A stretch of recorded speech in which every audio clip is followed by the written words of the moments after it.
CA foundation जनवरी 2025 का paper बच्चों का उनकी उम्मीद के हिसाब से गया होगा, और इस टाइम सबसे ज्यादा बच्चा इस सोच में लगा हुआ है कि यार मेरा रिजल्ट कब आएगा। ऑब्वियसली रिजल्ट आने को है, और सीए इंटर को लेकर उसके क्या प्लान और क्या स्ट्रैटेजी रहनी चाहिए। बच्चे की जो क्रियोसिटी है उसको क्रैक करने के लिए सीए वाला की टीम हमेशा तत्पर तैयार रहती है। तो वंस अगेन मैं आपका भाई, दोस्त, educator of economics love Kaushik, और हमारे प्यारे राज दुलारे, हमारे क्वांटिटेटिव एप्टीट्यूड के बादशाह अनुराग सर आपके साथ हैं। तो एक एक करके आपकी इस क्रियोसिटी को क्रैक करेंगे।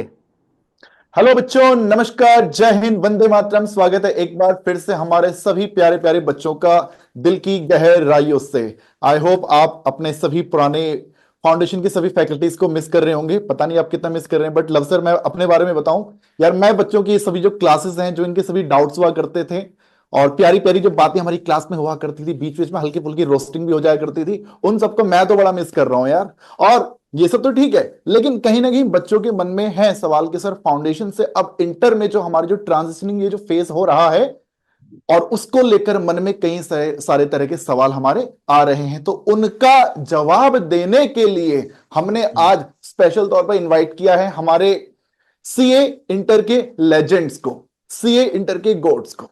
तो मैं स्वागत करना चाहूंगा हमारे greatest of all time Nitin Goyal sir, और हमारे प्यारे Lord Jassi sir. Thank you sir, thank you. कैसी है पब्लिक?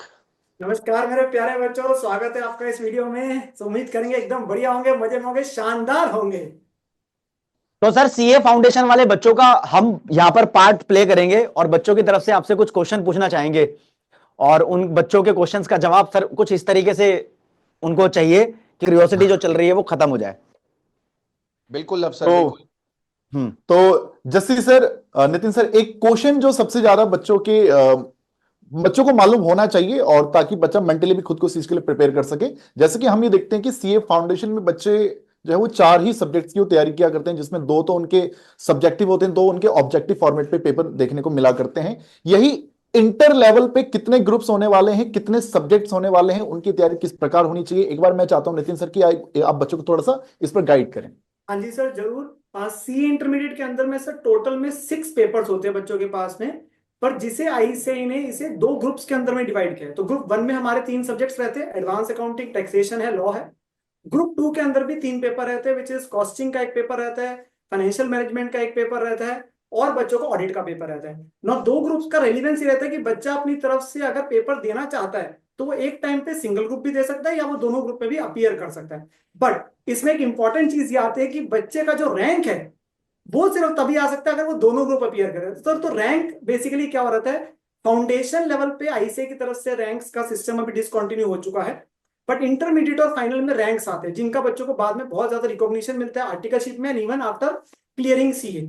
तो वो रैंक तभी दे सकता है अगर वो दोनों group at a single sitting देता है। तो वो बच्चों के लिए हमेशा एडवाइजेबल रहता है, और हम भी हमेशा बच्चों को तैयारी इस हिसाब से कराते हैं कि वो रैंक की प्रिपरेशन करें।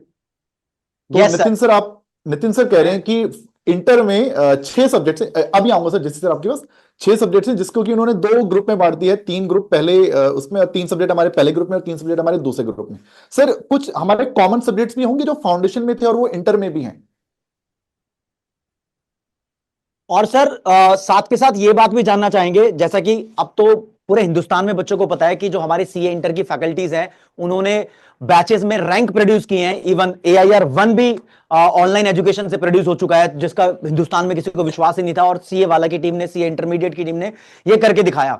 तो यहां से अनुराग सर के क्वेश्चन के साथ साथ एक चीज जस्टिस सर आपसे अटैच करके पूछना चाहूंगा कि ऐसे कौन कौन से सब्जेक्ट हैं जो बच्चे को बहुत ज्यादा डिफिकल्ट लगने वाले हैं। फॉर एग्जांपल फाउंडेशन में बच्चे को लग रहा था कि कहीं ना कहीं उसने इको और अकाउंट्स पहले पढ़ा हुआ है, तो लॉ में उसको स्ट्रगल करना पड़ता था।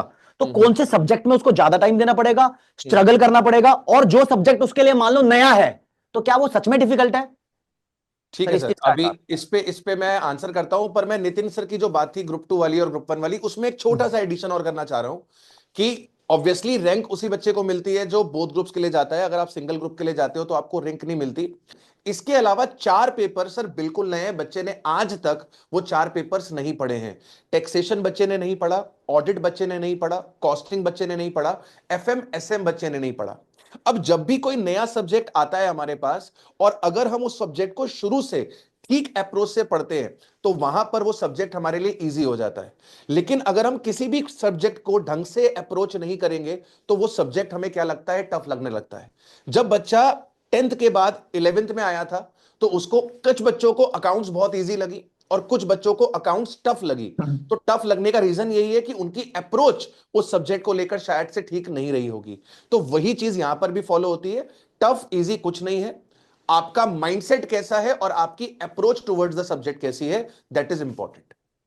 जैसे सर इसमें ही मैं अच्छा नितिन सर आप बोलिए प्लीज। हाँ, नहीं, मैं इसमें यही चीज ऐड ऑन करना चाहता था कि मेन चीज ये है कि बच्चे के लिए प्रिपरेशन जो वो करना है वो सबसे इंपॉर्टेंट है, कि वो स्टार्टिंग से अपनी प्रिपरेशन रखे टिल द एंड। क्योंकि सीए इंटरमीडिएट के अंदर में सर जो टाइम है वो लिमिटेड है।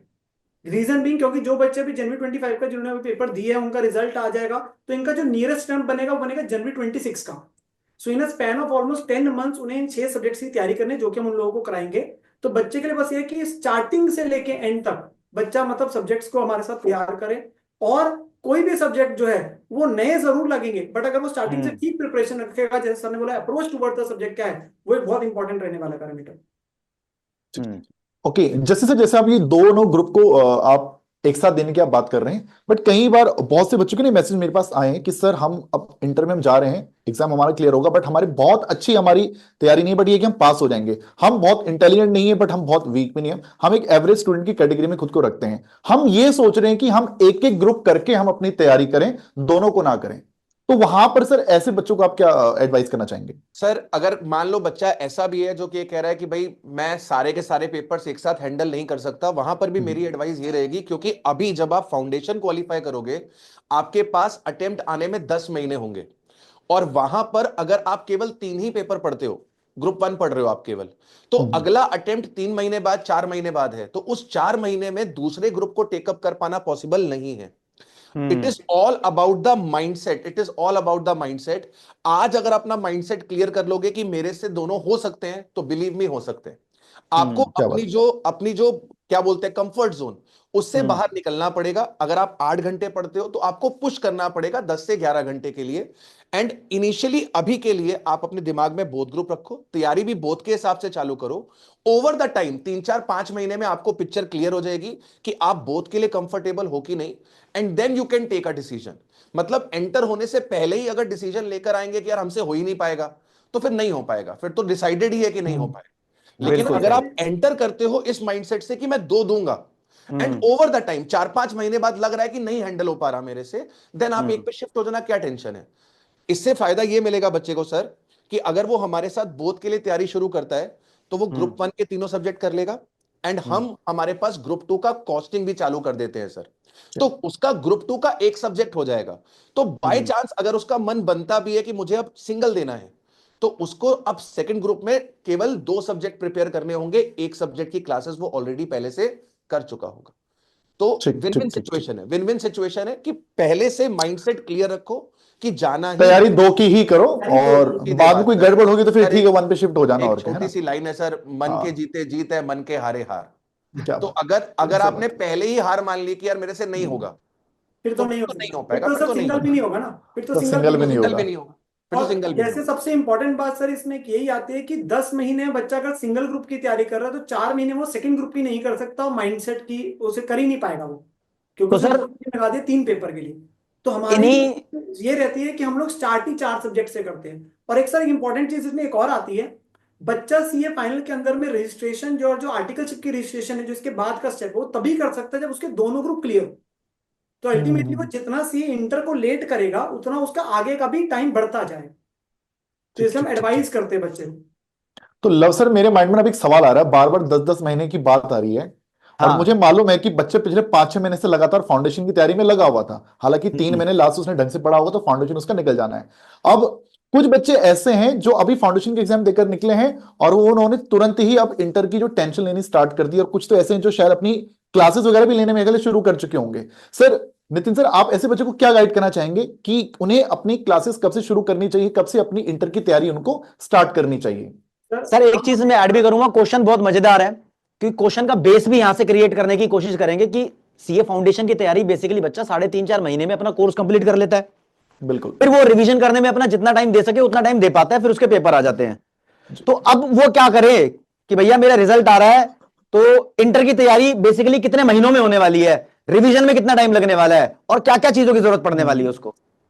सर हम जनरली हमेशा यही मानते हैं कि क्योंकि बच्चे ने फाउंडेशन के लिए 5 से 6 महीने की एक डेडिकेटेड स्टडी लगाई होती है, अगर वो अपने पास में अभी के लिए एक बार ब्रेक नहीं लेगा before the starting of inter, तो वो इंटर के बीच में जाके कहीं ना कहीं धराशायी हो जाएगा।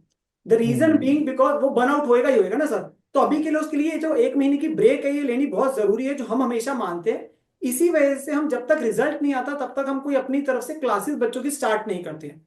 एक ऐसे का रिजल्ट का कुछ पता नहीं है, वो अनप्रिडिक्टेबल है। समटाइम्स वी फील कि हमेशा पक्का पक्का पास हो जाएंगे, हो सकता है किसी वजह से रह जाए, या रिवर्स वे भी हो सकता है। तो उस केस के अंदर मेजर वाइज करते हैं, एक बार फाउंडेशन के आगे आपका सक्सेसफुल लिखा आ जाए, पास आप हो जाए, उसके बाद आप सी इंटर शुरू करेंगे, आप ऑब्वियसली विद एक अलग एनर्जी करेंगे और आपको एक ब्रेक मिल चुकी होगी।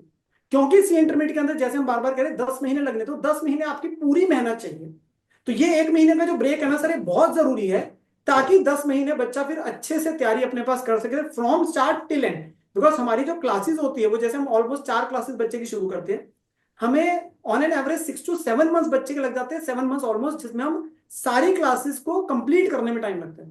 जो फाउंडेशन में 4 मंथ्स लगते हैं, यहाँ पे ऑलमोस्ट 7 मंथ्स हमें लग जाते हैं बच्चे के स्टार्ट से लेके एंड तक, only for completion of the 6 subjects जिसमें बच्चे का।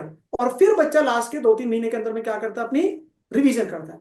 उस समय अगर बच्चे को इतनी मेहनत करनी है तो उसके लिए ब्रेक बहुत जरूरी है, और हम क्लासेस इमीडिएटली स्टार्ट कर देंगे सर जैसे रिजल्ट आएगा। तो सर आप ये एडवाइस कर रहे हैं कि जब तक रिजल्ट नहीं आ जाता तब तक नानी के घर या कुंभ वगैरह घूम के आ जाए और थोड़ा मन की शांति लेकर आए, जरूरी फिर भी उसके है, बाद बहुत जरूरी 100% अपना दे, फिर उसके बाद सर ब्रेक ब्रेक बीच में मिलनी भी बहुत जरूरी है, क्योंकि इसके बाद बच्चे का वो अल्टीमेटली क्या है, उसने पूरा दिन सिर्फ पढ़ाई करनी है अगर वो डेडिकेटेड टुवर्ड्स ये इंटर चाहता है।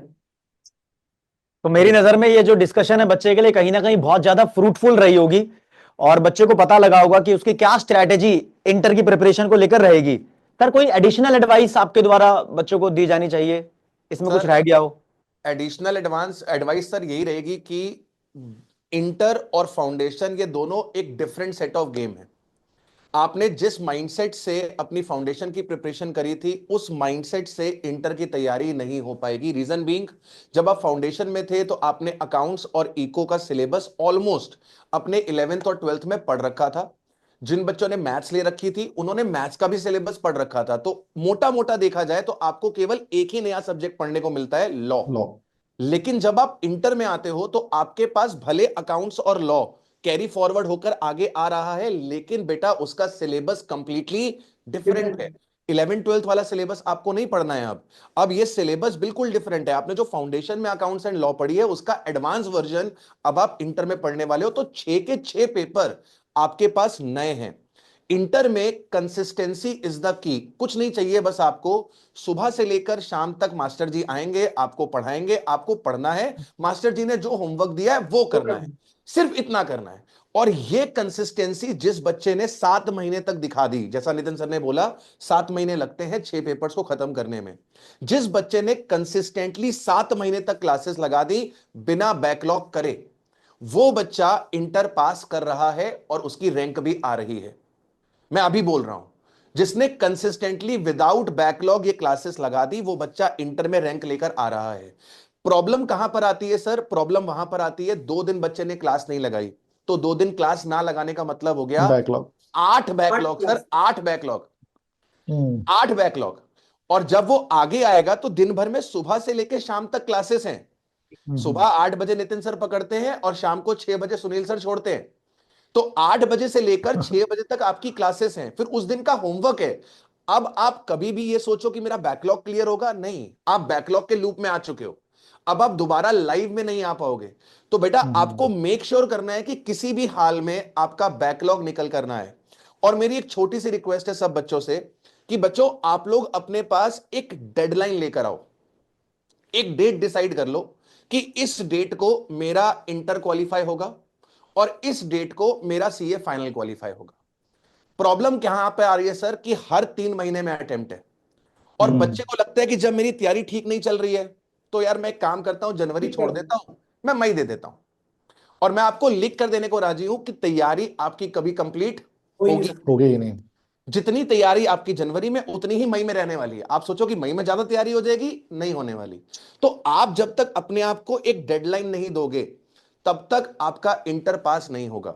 सर हम लोग बचपन से क्लासेस पास करते हुए आ रहे हैं, फर्स्ट पास करा, सेकंड पास करा, थर्ड पास करा। तो उसका एक सिंपल सा कॉन्सेप्ट था कि हमारे एग्जाम एक सेट डेट पर होते थे और हमें पता था कि अगर ये एग्जाम हमने पास नहीं करा देन हमें जूनियर्स के साथ बैठना पड़ेगा, हमें क्लास रिपीट करनी पड़ेगी, और उस खौफ से हम पढ़ाई करते थे। एंड आई थिंक जो बच्चे हैं वो भी इस चीज के लिए तैयार बैठे हैं सर। हम्म। तो मतलब they are sir excited for this ये intermediate journey as well. And विश्वास भी है सर, वो लोग मेहनत पूरी करेंगे, 7 महीने मेहनत करेंगे, उसके बाद रिवीजन करेंगे, उसके बाद पेपर में फोड़ के आएंगे सर।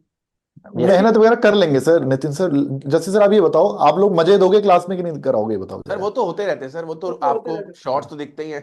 हाँ तो क्लास में मजे मजे मजे होते रहते हैं, माहौल बनना रहता है।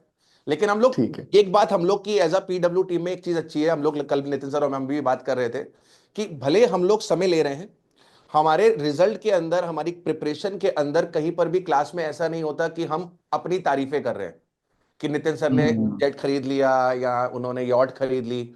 वो सब पर्सनल है, वो सब हम लोग क्लासेस में आके नहीं बताते। मतलब क्लास में केवल पढ़ाई की बात होती है और हल्का फुल्का जो मजाक होता है, माहौल जो लाइट करा जाता है, वो कॉन्सेप्ट को लेकर ही करा जाता है। तो मजे बच्चों को प्रॉपर मिलेंगे और वी एश्योर यू कि हम आपको 100% सिलेबस डेडलाइन के हिसाब से, टाइमलाइन के हिसाब से कंप्लीट करके देंगे, ताकि आपके पास अपने लिए 2 से 3 महीने बचे रिवीजन करने के। बेहतरीन। ठीक है सर, क्लोज करते हैं सर। फिर बच्चों के सारे, मेरे ख्याल में लगता है जो कुछ क्वेश्चंस बचे होंगे तो वो अपना कमेंट सेक्शन में मेंशन कर देंगे, और फिर वहां पर आपके जो जिम्मेदाराना क्वेश्चंस होंगे तो उसका आंसर देने की पूरी पूरी कोशिश की जाएगी। बिल्कुल। चलिए, ठीक है सर, तो थैंक बच्चों यू। मिलते हैं जल्दी ओके, आप लोग को लाइव सेशंस के अंदर। Till then take care, bye bye. Bye bye.